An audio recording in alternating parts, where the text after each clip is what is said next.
Mexico offers Bolivian President Evo Morales asylum after he is deposed in a right-wing coup. It was a plan B. World leaders reject the coup d'etat in Bolivia. And then things were done in such a way that they were unable to stop assault. And Spain's Podemos and PSOE parties make an agreement to form a government. Hello and welcome to Telesur. I'm Doris Polo in Quito, and this is From the South. We begin in Mexico, where the President of Bolivia, Evo Morales, is about to arrive after being offered asylum by the government of Andres Manuel Lopez Obrador. President Morales was forced to tender his resignation in a right-wing coup staged with support from the United States by opposition forces and the military on Sunday. Mexico qualified events in Bolivia as a coup and offered Morales asylum, given the threat to his safety. Opposition supporters ransacked the Bolivian leader's home after his resignation. They had previously burned down the house of his sister. The Mexican Foreign Minister Marcelo Ebrard held a news conference in which he detailed problems as Morales traveled to Mexico. Finalmente hubo que conseguir una ruta, un plan B. It's been difficult, but finally we managed to achieve a route. It was a plan B. We could have seen a very difficult situation at the airport in Bolivia when Evo Morales was already on board. That was one of the worst moments. We spoke with Paraguay, with the foreign minister. The president-elect of Argentina helped us out a lot. I'm very grateful for his support. He spoke with the president of Paraguay, and the foreign minister then said that it wouldn't be a problem if the plane refueled in Asunción and stayed at the airport as long as necessary to fill out the documentation for airspace.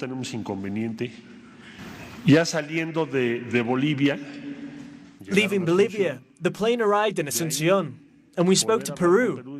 They said we couldn't land to refuel, but we could cross their airspace. Then we spoke with the Ecuadorian foreign minister. We asked whether we could refuel in Guayaquil. They said yes, if it's necessary. So we did the appropriate paperwork and spoke to Bolivia again. And then they said they're not going to give permission to enter airspace. The Mexican foreign minister also highlighted the applicable constitutional law behind giving the deposed Bolivian leader asylum.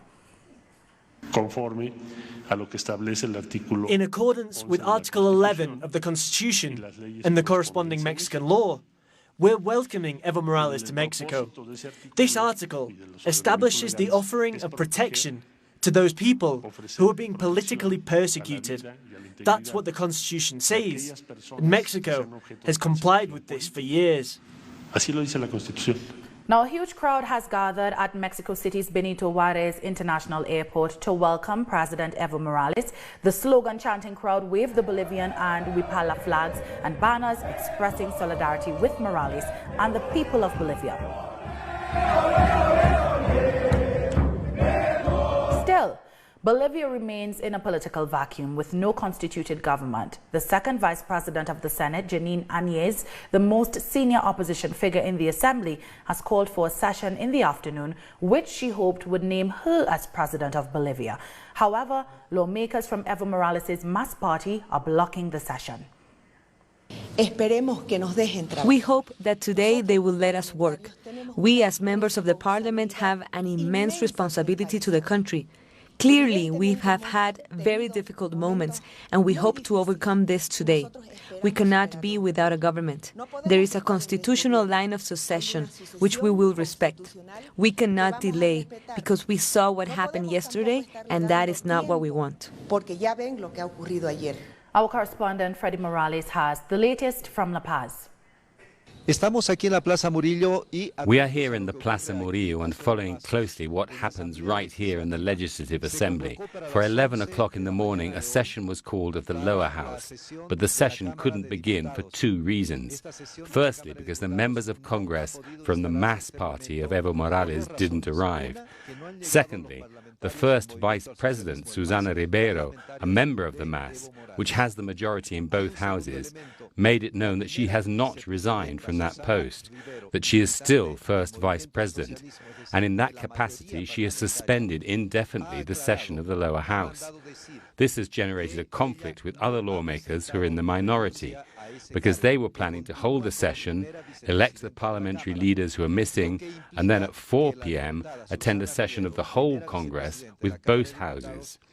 Given these two developments, members of the opposition are telling us that they consider Janine Áñez as already being President of Bolivia and that the parliamentary session to ratify this is a formality. So we will see what happens next. Several major social movements have mobilized in rejection of the right-wing coup. Henry Mamani, a representative of the Trade Union Confederation of Intercultural Communities, told the media that his organization would not accept the resignation of Evo Morales. We, the intercultural family, will never go down on our knees. We will always stand and resist. So we call on our colleagues to stand up and mobilize permanently. We, as the Intercultural Confederation and family, won't accept the resignation of our brother president. For it is today or never, to live or to die, in defense of the Bolivian people and the democracy of the Bolivian people. The Bolivian people will not allow this coup and the far-right groups to get their way. We thank Bolivian citizens in an alto for their support and mobilization. Also, our colleagues from the other organizations, and that's why we call on our colleagues for a national mobilization today. We aren't afraid of you, Mr. Camacho. You came here to carry out a coup d'etat, to discriminate against us, to divide us, to humiliate us. And we, the people, are here to say that you will never be our president, Mr. Camacho. The people will never accept you or someone like Carlos Mesa, who in that Black October himself killed people in El Alto. Leaders of Bolivia's main campesino movement, the CSU-TCB, declared that it is in a state of emergency given the events. They have massacred the Bolivian people before, and now they are massacring the people again. We say stop. The CSU-TCB today declares itself in a state of emergency, in a nationwide blockade. We have been peaceful. We have sought dialogue and unity. We have always been cautious, but now the glass has overflowed. So we communicate to all our regional organizations throughout the country that we are taking the measures that are needed. We have taken part in so many blockades, marches, hunger strikes, and other protests. We have brought down governments and dictators. Our regional organizations will select their strategic points and we will mobilize everywhere. Coming up after the break, we'll hear international reactions to the coup in Bolivia. Don't go anywhere.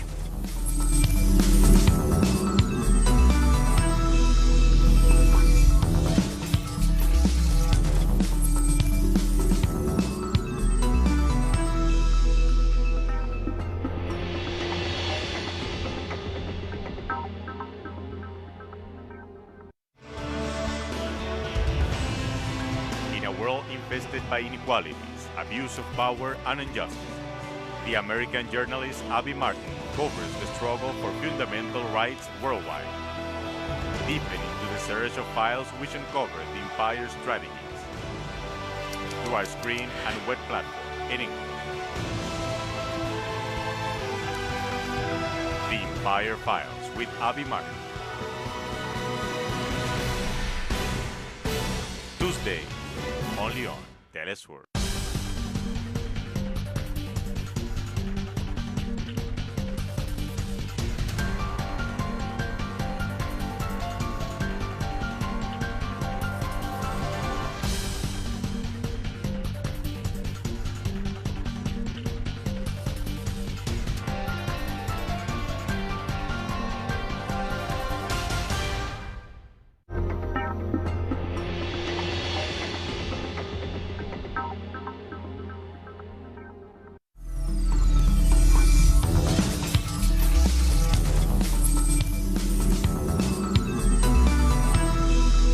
Welcome back.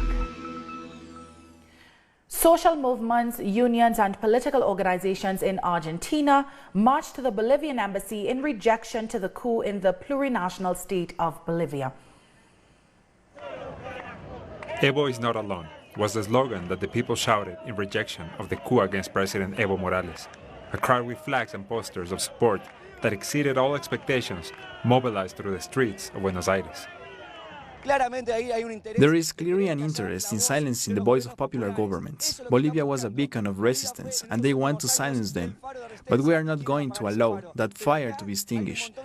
Their beacon will remain turned on, and Evo will continue to be the leader of the social movements in Bolivia.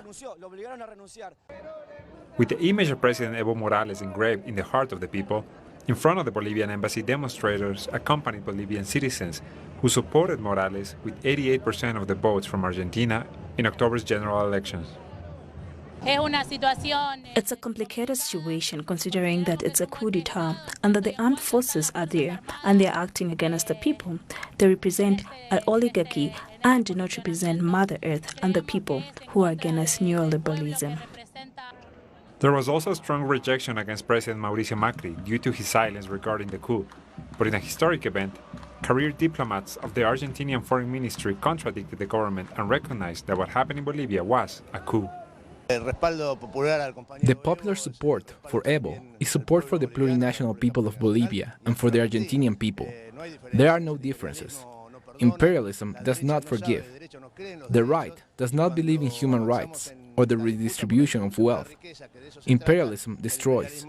But we did not lower our arms, and the fight will continue. This is for the entire region, and does not only involve Bolivia. Today we are all Evo Morales. That's why we are here, Yankees out of Latin America. Social organizations and political groups reject the ongoing violence in the neighboring country and denounce that the coup was carried out under the protection of imperialist and right-wing groups, responding to the agrarian and financial oligarchy of the Andean nation.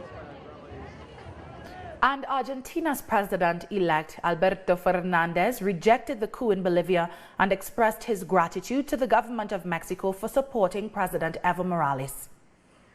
In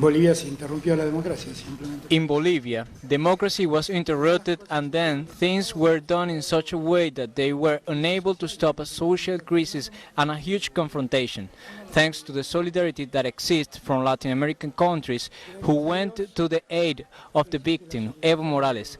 As such, I want to make a first reflection. We have to have enormous gratitude with President Lopez Obrador, who was generous and quick to help because, in the end, we are in all Latin American. He also allowed for dozens of Bolivians who were being persecuted to take refuge in the Mexican embassy. We are eternally grateful to President Lopez Obrador. Venezuelan President Nicolas Maduro has said U.S. President Donald Trump is responsible for the coup against Bolivian President Evo Morales. The concentration at Puente Llaguno was impressive. I was watching it on television while I was in a meeting. This was called yesterday at 9 o'clock at night. Today, the people of Caracas organized and mobilized to Puente Llaguno to reject the coup in Bolivia, the imperialist coup that Donald Trump financed, organized, and directed against our brother, Evo Morales. Puente Llaguno is a very powerful symbol, because it was where the coup took place on April 11, 2002. Speaking of the United States, demonstrators gathered outside the Organization of American States headquarters in Washington, D.C., just across the street from the White House. The OAS, which monitored Bolivia's elections, had called for the results to be annulled while questioning the validity of Morales' victory. Those taking part in the solidarity action led by advocacy groups Code Pink, the Party for Socialism and Liberation, and Answer Coalition are condemning the OAS as a dangerous institutional arm of the U.S. neoliberal foreign policy. Protesters are therefore calling on the international body to retract what they say are its misleading claims. And the South African Communist Party, SACP, has unequivocally condemned the coup in Bolivia, calling it an intensification of the imperialist aggression against the people of Latin America. A statement released by the party said the externally organized coup against the democratically elected government of President Evo Morales amounts to the suppression of the Bolivian people's right to self-determination and sovereignty. The SACP has also called on all working class movements across the world to mobilize against the coup. In other news from Latin America, workers in Chile have begun a general strike as protests against the government of President Sebastián Piñera enter day 26. Demonstrators are calling for a constituent assembly to create a new constitution and replace the current one written in the era of the dictatorship of Augusto Pinochet. They are also calling for an end to the repression of protests, which has seen 2009 people injured as of this week, according to the National Human Rights Institute. Of those, 197 were eye injuries, a figure which has sparked outrage and allegations of intentional police malpractice. The strike is supported by the country's major workers' organizations, including the Miners' Union, the Union of Shop Workers, and the Dockers' Union. Union organizations in Valparaíso, the Customs Union, the Dockers, we're all going on strike. Chile will be paralyzed. We're all joining the strike on November 12th. We'll be at Plaza Sotomayor in Valparaíso. We won't tire. We are united, and we want a new constituent assembly. Our correspondent in Santiago, Leonel Retamal, has the latest. Today, a general strike has been called by several workers' unions. Most of these unions had their differences before, but since the crisis Chile is facing began, they decided to join forces. Last week, they sent a letter to President Piñera requesting better measures for healthcare, education, public transport, housing, pensions, and so forth. It's everything that the people have been demanding during the protests, which only a new constitution can achieve. According to several social organizations, this is the core for significant change in Chilean progressive politics, and therefore many obstacles also need to be changed. Last Sunday, President Piñera put a so-called Constituent Congress forward, without explaining what it really is. Despite the futile intentions of his ministers to clarify it, they were even contradicting each other. This has been seen as a strategy to buy some time and analyze people's reaction, but all in all, there's nothing concrete in the government's speech. On the other hand, social movements have a solid proposal, a constituent assembly. A referendum is part of this, as it will facilitate change to all the obstacles that the current constitution puts in place, and the people's participation is fundamental for those changes. Still to come, South African unions reject the national airlines job cut threats. Stay with us.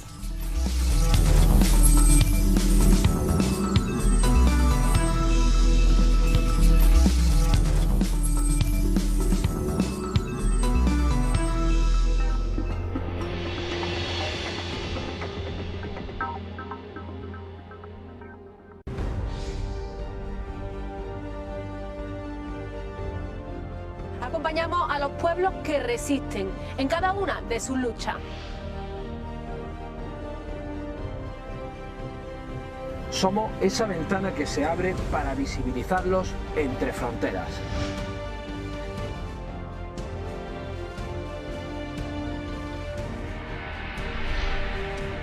Thursday, only on LS1.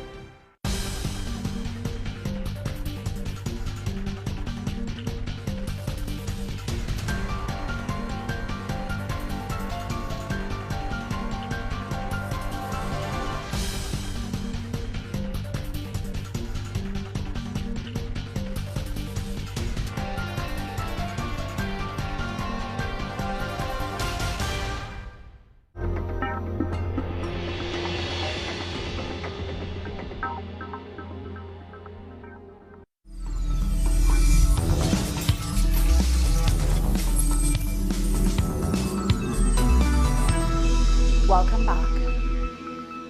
We return with the latest stories from around the world.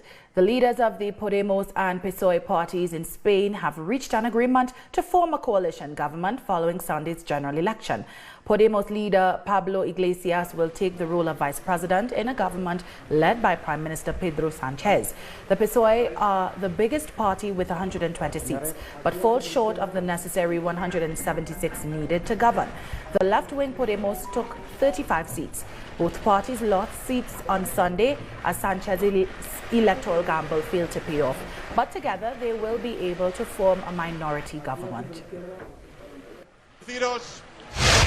Supporters of PSOE had been calling for a progressive coalition with Podemos since last April's vote, but Sanchez appeared to be inclined towards an agreement with the center-right Ciudadanos party.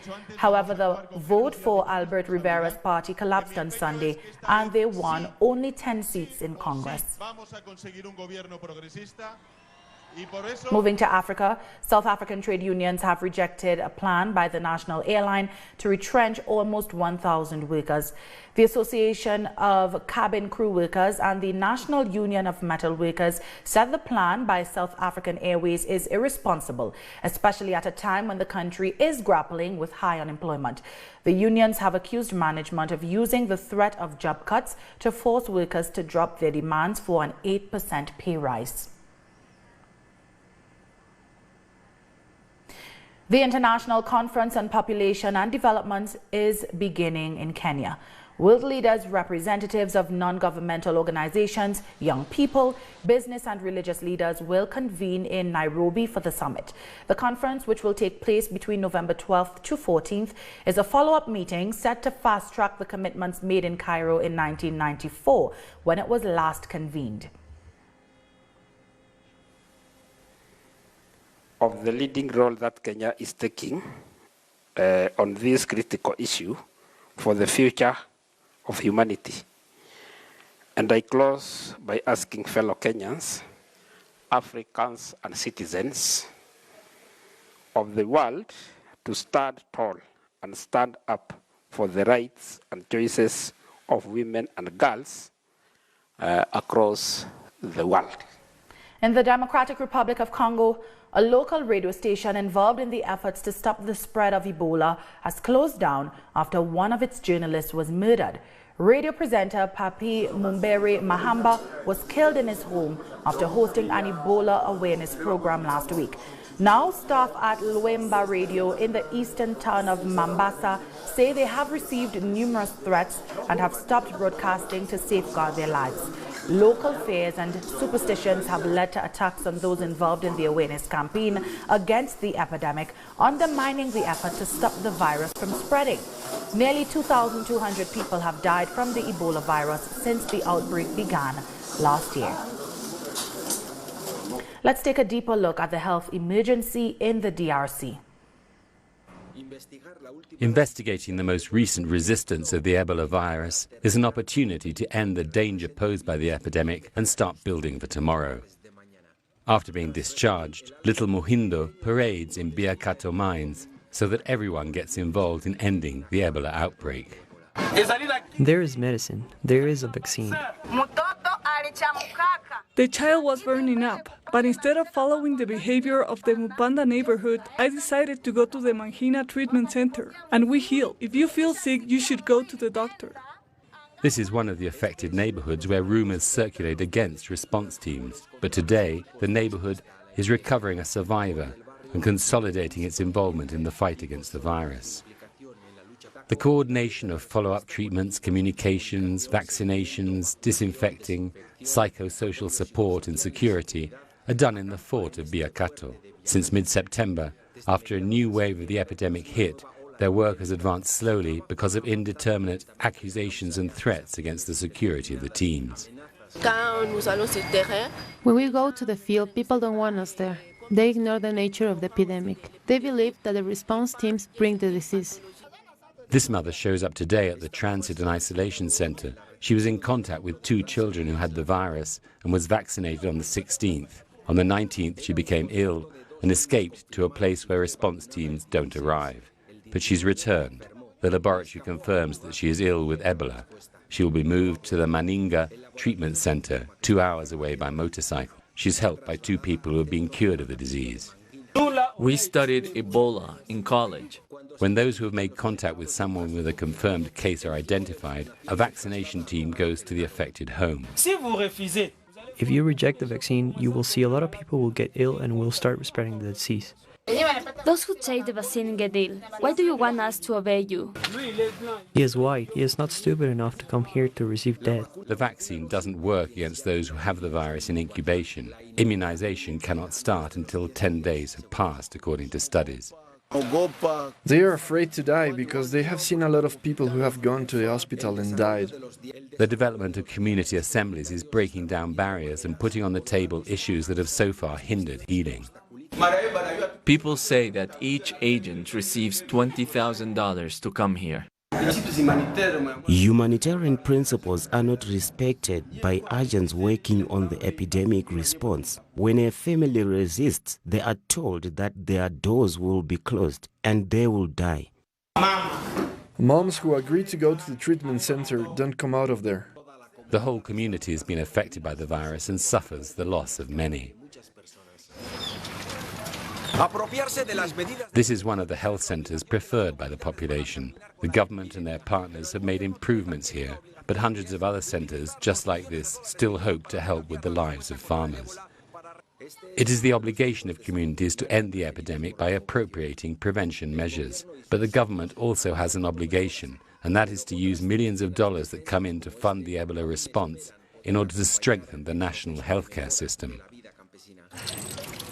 They were willing to receive the vaccine today, but have just learned that their mother died at the treatment center. They are now orphans. The quarantine continues, but now they are aware of the danger that gives them a decisive principle to fight against Ebola. And with that, we've come to the end of this news brief. You can find these and many other stories on our website at telesurenglish.net. For our viewers in Africa, remember you can find us on Starsat channel 461 in South Africa and channel 539 in Nigeria. And join us on social media. For Telesur English, I'm Doris Polo. Thank you so much for watching.